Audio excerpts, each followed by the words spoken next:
Cierra la puerta, baja la voz, que empiece el juicio sin juez ni Dios. La casa duerme, pero aquí hay En tiempos algo de que no inteligencia quiere artificial y de fingir. TikTok, el debate sobre la educación pues parece que está más vivo que nunca. Algunas voces dicen que los alumnos ahora mismo son los menos preparados de nuestra historia, aunque otros dicen, sin embargo, que simplemente que el sistema educativo no funciona y no aborda las necesidades reales de nuestros niños y adolescentes. Este y otros muchos temas los voy a tratar con nuestro invitado en este podcast realizado en los estudios de la UNED de Pontevedra y que lleva por título Tercer Grado. Él, Rafael Dávila, es madrileño, aunque de familia gallega, es educador social y orientador, y viene de escribir una novela titulada Grietas y Semillas, el despertar de lo invisible, que pone el foco precisamente en esos estudiantes que podemos calificar como distintos y que a menudo pues no encuentran cómo encajar en nuestro sistema educativo. Rafael, amigo, muchas gracias por estar hoy aquí con nosotros en los estudios de la UNED y bienvenido a este Tercer Grado. Muchísimas gracias a vosotros, es un placer estar aquí, doblemente o triplemente. Lo primero por el día de hoy, bueno, en un ratito voy a estar dando aquí una conferencia en la UNED de Pontevedra, que me hace muchísima ilusión, y las otras dos partes son por mi parte mis raíces gallegas, que venir a Galicia es venir a casa. Lo abordaremos. Lo abordaremos, es venir a casa y me hace muchísima ilusión. Y luego, por otro lado, como alumno UNED también, porque muchos de mis estudios los he cursado en la UNED, soy un gran admirador del formato UNED y entonces pues estar aquí en este formato y encima en la UNED pues me hace muy feliz. Antes de empezar con el tercer grado, con el interrogatorio, vamos a abrir lo que yo llamo una ficha policial, que tienes que responder de manera sintética. Nombre y apellidos. Rafael Dávila López. Lugar de nacimiento. Toledo, curiosamente. Profesión, ya la sé, pero ¿la recuerdas? Pues mira, muy orgulloso de decir que soy educador social. ¿De pequeño querías ser? Pues de pequeño he querido hacer muchas cosas y nada relacionado con la educación. Como por ejemplo, pues te podría decir que desde ser militar hasta ser, yo qué sé, es que periodista, por ejemplo, me gustaba mucho. Todo lo relacionado con el crimen también. Siempre me llama mucho la atención. Entonces lo de tercer grado hoy viene muy a colación. Me gusta, me siento a gusto. Una persona que digas tú que marcase tu vocación para convertirte, como ahora mismo eres, en educador. Quizá el gallego más importante de mi vida, después de mi madre, es la de mi abuelo Eugenio, que es la persona, él nació en Orense. Y ¿A qué se ha dedicado, por cierto? pues él, la mayor parte de su vida se dedicó al derecho, a ser fiscal incluso, pero tenía una vocación social tan increíble. Yo le veía por ahí, los recuerdos que tengo de pequeño es ir a una gasolinera y ponerse a hablar con el gasolinero que estaba surtiendo la gasolina, darle su tarjeta, llámame, porque su hijo a lo mejor tenía algún problema. Él fue delegado de educación también en los tiempos en los que él vivió.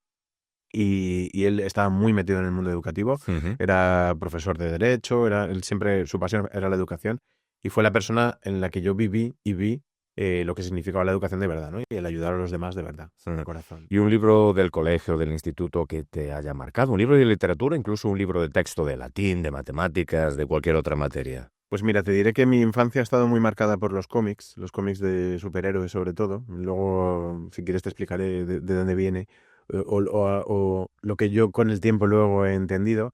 Como libro, quizá te diría El Hobbit. El Hobbit es uno de los libros quizá diría que es el primer libro que me leí entero y lo leí muy pequeño además, ¿no? Cuando se suponía que no tenía edad para leer libros de ese nivel, lo devoré y fue un libro que me marcó porque fue el que me enseñó que los libros eran algo más que aprender. O sea, que los libros tienen esa otra parte de ponerte en situaciones, de vivir situaciones fantásticas, de convertirte en seres fantásticos, en seres maravillosos, en mundos que no existen, ¿no? Y quizá es el Hobbit el que me viene así a la mente. Algo que, desde tu punto de vista, que no soportes de nuestro actual sistema educativo.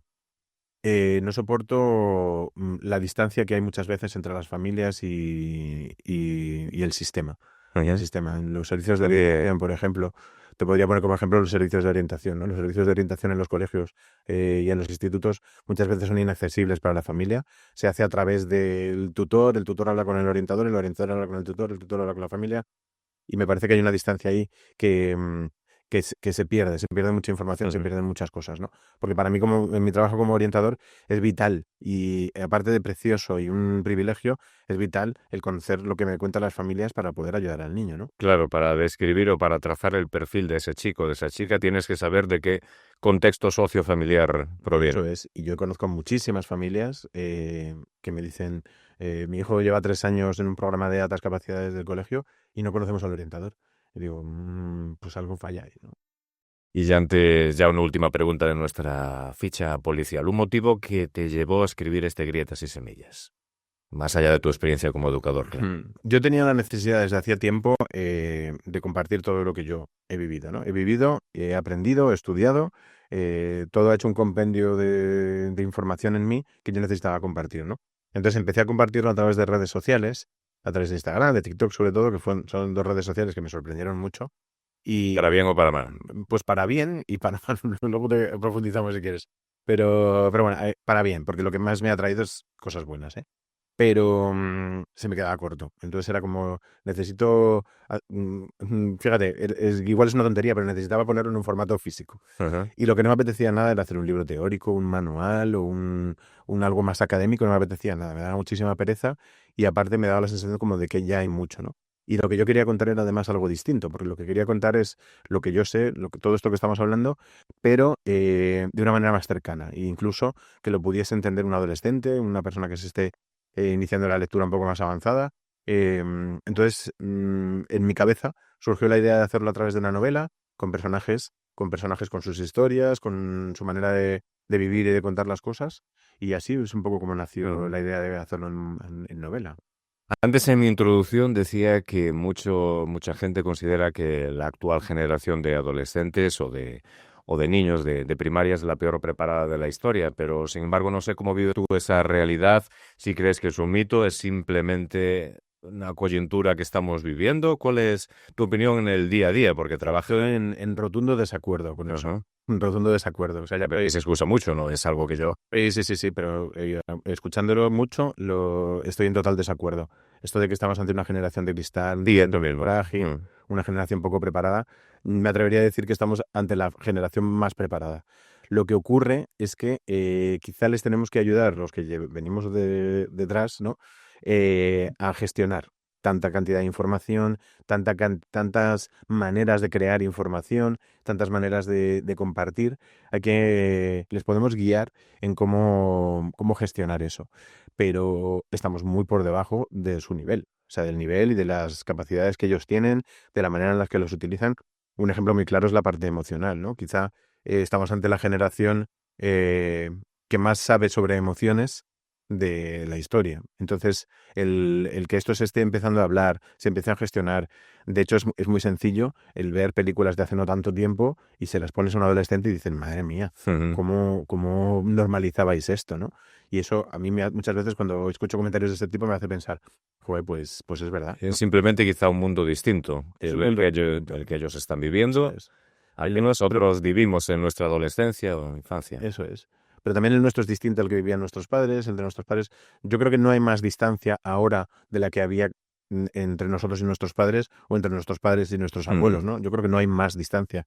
Hay ese salto generacional que siempre a los que pasamos de los 40 nos va costando y a los que vienen por detrás normalizan muchas cosas que a nosotros nos cuesta normalizar. Sí, otro ejemplo sería, por ejemplo, que hay muchas burlas con la manera de en la que se expresan los adolescentes, lo de bro, Sí. me renta y todo eso. No sé si tú también cómo lo vives, porque parece que ese lenguaje, esa forma de hablar, pues la consideramos, pues, ¿cómo hablan los chavales? ¿Cómo se expresan así? Pero sin embargo, hace 30 años se decía Dabuti, no sé si compartes esta visión. Guay del Paraguay, de todas esas cosas, nuestros padres también decían, ¿pero qué dices, niño, no? A mí me parece maravilloso. O sea, la evolución del lenguaje a mí me parece algo maravilloso porque... Te renta, ¿no? Me renta. Lo que me obliga es estar actualizado todo el rato porque como trabajo con adolescentes, pero me encanta porque la mejor manera de afrontarlo es desde la humildad, ¿sabes? Desde el punto y hora en que tú le dices a un adolescente, no acabo de entender nada de esta frase que me has dicho, por favor, tradúceme. ¿Qué significa cringe? ¿Qué significa rentar en este caso? ¿Por qué has metido un en plan ahí que no tiene sentido? Eh, explícamelo. ¿No? Y es genial, ese clima que se genera entre, o sea, el cambiar el chip de decir, mira, estás hablando fatal, explícame por qué hablas así, no tiene nada que ver. No hablas como Quevedo, por favor, chaval, que espabila, ¿no? Bueno, hablas como Quevedo, pero el cantante, ¿no? Bien traída, ¿no? Habría que elegir el Quevedo, ¿no? Es un poco eso, enseñarles que hay un equilibrio entre un Quevedo y otro. Y otro caballo de batalla, otro demonio del que todo el mundo habla, especialmente quizá nosotros, los medios de comunicación, es la influencia que están teniendo las redes sociales e Internet en el comportamiento de los jóvenes. Tú también cómo lo estás viviendo como educador en el día a día en un centro escolar. Pues mira, yo además es que es lo que te digo, que como yo he empezado a divulgar de ahora pues, un par de años, en 2023, publiqué mi primer vídeo en Instagram y me sorprendió mucho esta red social porque yo la conocía desde el punto de vista de la fotografía, que es uno de mis hobbies, y la conocía como red social en la que tú compartes fotos. Pero en el momento en el que entré a divulgar y a contar cosas sobre lo que yo he estudiado, lo que yo he aprendido, lo que yo he vivido, y empecé a ver la reacción de la gente, dije, un momento, que aquí hay algo que puede ser interesante, porque puede ser un foco de comunicación y de hacer llegar a la gente información, por un lado, y por otro lado, ayuda, ¿no? Y es lo que me cambió ese chip. Entonces, el entrar yo, ya de adulto, en el mundo de las redes sociales, me ha hecho entender la importancia que tienen las redes sociales para los jóvenes y para los adolescentes muchas veces, ¿no? Entonces, algo que para ellos es importante es una manera de comunicarse, una manera de compartir, una manera de buscar información. No lo debemos demonizar.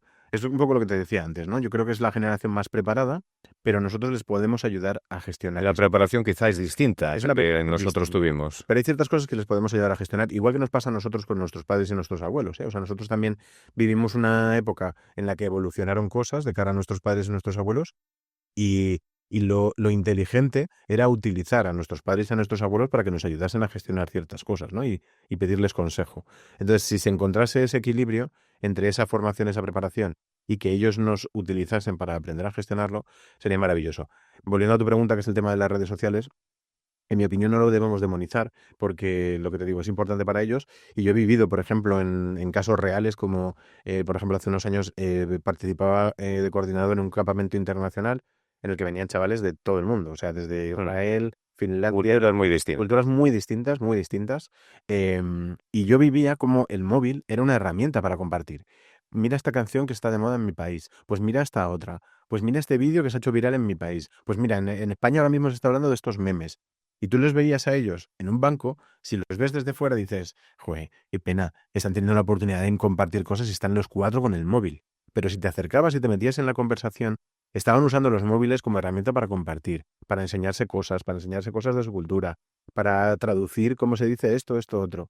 Entonces, tenemos que abrir un poco la mente, en mi opinión, ¿eh? Los que somos más mayores, tenemos que abrir un poco la mente porque estamos demonizando algo que si le... Que no entendemos. Que no entendemos. Que no entendemos, exactamente. Y podemos entender una parte en la que les podemos ayudar a gestionarlo, pero no nos podemos meter. Y hablando precisamente de algo que muchas veces no entendemos, tú es un tema que tratas, por ejemplo, en el libro, la neurodivergencia, las personas o los alumnos que son diferentes y que muchas veces no encuentran cabida en el sistema educativo simplemente porque resultan invisibles o no se les da una atención personalizada y adecuada. Eso es. La neurodivergencia es algo que descubrí, además yo lo descubrí... ¿Cómo definirías, por cierto, antes de nada la neurodivergencia? Porque quizá a alguna persona se le escape el concepto. Pues mira, es tan sencillo y tan complejo como que es una manera diferente de ser, de vivir, de sentir, de entender. Entonces todo esto junto hace que tú veas la vida de una manera distinta, que la vivas de una manera distinta y que aprendas de una manera distinta. Pero fíjate que en todo esto que te acabo de decir, que aprendas de una manera distinta solo es una de las partes, ¿no? ¿Cuál es el error o de dónde vienen los mitos que llevamos viviendo en los últimos años? De quedarnos solo con esa parte del aprendizaje. Y la neurodivergencia es algo mucho más que el aprendizaje, ¿no? Venimos de una historia en la que pensamos que los superdotados son los inteligentes, los listos, los que sacan buenas notas, los que van a llegar a ser científicos, los que ganan un premio Nobel. Y la ciencia y la experiencia y la vida nos ha enseñado que la neurodivergencia es mucho más. Mm. Y que hay muchos perfiles que están fuera de eso, de sacar súper buenas notas, de que me guste la ciencia, de que de pequeñito me gusten los dinosaurios y que no me guste el fútbol, ¿no? Hay mucho más. Sí, esas detrás, ¿no? altas capacidades no son necesariamente sinónimo de sacar buenas notas o de tener un doctorado dentro de unos años. Para nada. De hecho, las estadísticas nos hablan de un 50% de niños y niñas con alta capacidad con malos resultados, o sea, de un 70%, perdón, y de un 50% de posibilidades de fracaso escolar. Fíjate lo que estamos diciendo. O sea, la mitad de los niños y niñas con altas capacidades tienen posibilidades, según las estadísticas, de llegar a sufrir fracaso escolar. Entonces, no es que estemos hablando de algo equivocado, sino que estamos hablando de todo lo contrario de lo que estábamos pensando, ¿no? Ujú. Otra cuestión que también ahora mismo se me viene a la cabeza, porque si hay algo que recibe bastantes críticas, especialmente en nuestro sistema educativo, es el tema de la memorización, que muchas veces las asignaturas o algunos docentes centran demasiado el foco en la memorización y no en la comprensión de los contenidos, de los textos o incluso cuando hablamos de idiomas. ¿Tú esto cómo lo ves? Yo siempre he creído en el equilibrio, y en la adaptación del sistema al alumno y no del alumno al sistema, que ese es uno de los grandes errores, yo creo, ¿no? El plantear que lo que yo hago es lo correcto y lo que hay que hacer y tú tienes que pasar por mi aro. Entonces, en el momento y hora en el que tú entiendes que cada alumno aprende de una manera distinta, tienes que abrir la mente. Es verdad que hay cosas que es más ágil si te las aprendes. Mira, te pongo un ejemplo muy básico, ¿no? Las tablas de multiplicar. Es obvio que si yo tengo que hacer luego multiplicaciones más complejas, voy a ser más ágil si me aprendo de memoria las tablas de multiplicar, ¿no? Eso es algo obvio. Pero hay perfiles a los que no les gusta aprender de memoria, ¿no? De hecho, yo tengo alumnos o alumnas de altas capacidades que no se han aprendido jamás de memoria las tablas de multiplicar, pero en su cerebro han desarrollado un sistema que es, yo qué sé, te pongo un ejemplo de un alumno real, ¿no? Buscar patrones, ¿no? Entonces, si tú a mí ahora mismo me preguntas la tabla del 5, de repente voy a buscar algo que esté aquí, que se repita 5 veces. En el momento en el que yo encuentro 5 pinchitos de estos de insonorización, ya me quedo con 5. Pregúntame cualquier tabla.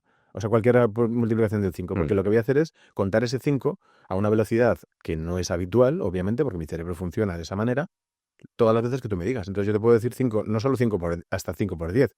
Te puedo decir 5 por lo que tú quieras, porque lo que voy a hacer es mi cerebro los va a contar. No necesito aprenderme las tablas de multiplicar. Entonces, yo creo que hay cosas que es bien y es obvio y está bien explicarle a los alumnos el interés que tiene, la importancia que tiene aprenderlas de memoria, pero tenemos que tener la mente abierta a que existan otras posibilidades de aprendizaje. Entonces, lo que no puedo es obligar a un alumno a que solo se pueda hacer de esta manera. Porque probablemente en unos años se olvide de aquello que ha memorizado si no lo ha entendido. Eso es. Y además a lo mejor él tiene otro sistema, otro método, que a lo mejor es bueno, ¿no? Entonces, cuando te llega un alumno, si seguimos con el ejemplo de las matemáticas, que es capaz de resolver un problema de matemáticas sin saber explicarte el proceso que le ha llevado a conocer cuál es el resultado, muchas veces eso lo cortamos y decimos, no, me tienes que explicar cómo has llegado a que es 27 el resultado. Y es que no te lo puedo explicar, pero leyendo el problema y viendo los datos sé que es 27 el resultado. Entonces tenemos que tener la mente abierta a que haya otras maneras de resolver los mismos problemas, ¿no? Sí, esa quizá es la conclusión que yo voy a sacar de esta conversación que estamos teniendo, que tenemos nosotros en la generación, que no es la generación de los chicos de 20, que abrir nuestra mente y comprender que el mundo cambia y es distinto. Eso es. Me parece una conclusión muy buena. Y ahora ya, eso sí, para finalizar este tercer grado, vamos precisamente con el tercer grado, que son una batería de preguntas de contestación breve, o prácticamente de sí o no. ¿Estás preparado, Rafa? Preparadísimo. No, Ahora, lo de ser breve no lo sé. No sé, inténtalo. La primera de ellas, ¿la educación cambia vidas o simplemente sirve para amortiguar problemas? Cambia vidas. Bien entendida, cambia vidas. ¿La letra con sangre entra? No, definitivamente no. Bueno, esto ya lo hablamos anteriormente, pero los adolescentes, ¿generación frágil o una generación lúcida e incomprendida? Una generación increíble, maravillosa, incomprendida quizá. Un referente educativo que tengas ahora muy presente. Dime una persona, así un educador que... Bueno, como te he dicho antes, mi abuelo. Sí, más allá de tu abuelo. Mi abuelo Eugenio. Pero a mí me gusta mucho la manera de entender la psicología y de vivir de Jung, de Carl Gustav Jung. ¿Deberes sí o deberes no? Deberes sí, cambiando el concepto de deberes. ¿Aprendizaje presencial o aprendizaje a distancia o simplemente un aprendizaje híbrido que combine distancia y presencialidad? Aprendizaje adaptado y adaptable a las necesidades del alumno. Uh-huh. Cuéntame, esta es complicada, Rafa. Un cambio urgente que harías en el sistema educativo. Si tuvieses la posibilidad, si fueses ministro de Educación. Uh-huh. Equipos de orientación en todos los centros educativos multidisciplinares, que no sea solo una persona, liberados de burocracia y solo, única y exclusivamente dedicados a orientar su trabajo. Algo que sobrevaloremos cuando hablamos de educación o de formación incluso. La memoria. ¿Y algo que se infravalora muchísimo? Las capacidades de los alumnos. ¿Y una serie, un programa de televisión, una película que trate el tema de la educación o de la orientación y que a ti me recomiendes o que te haya incluso marcado? X-Men, la Patrulla X. Esa no me lo esperaba. No lo esperabas, que no. Y ya una última cuestión, más bien una reflexión. Si pudieses asegurar simplemente una cosa para cada chico o chica de los que, por ejemplo, tú orientas en tu centro, ¿qué sería, Rafa? Algo que, si estuviese en tu mano. Que se les va a escuchar y que se les va a comprender. Se les va a intentar comprender. Se va a trabajar por comprenderles. Pues Rafa, compañero educador, gracias por someterse a este particular nuestro tercer grado aquí en la UNED de Pontevedra y nada, mucha suerte. Muchísimas gracias, ha sido un placer. Y por cierto, recordar que podemos encontrar en las librerías, claro, tu libro Grietas y Semillas. Sí, espero que me lo firmes ahora al finalizar. Por supuesto, bueno, os lo he dicho, muchas gracias, Rafa.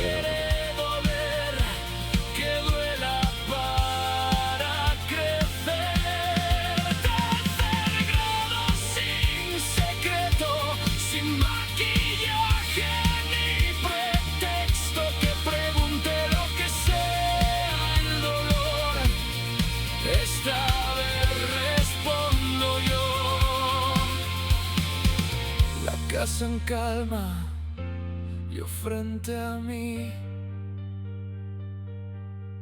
Tercer grado y al fin sin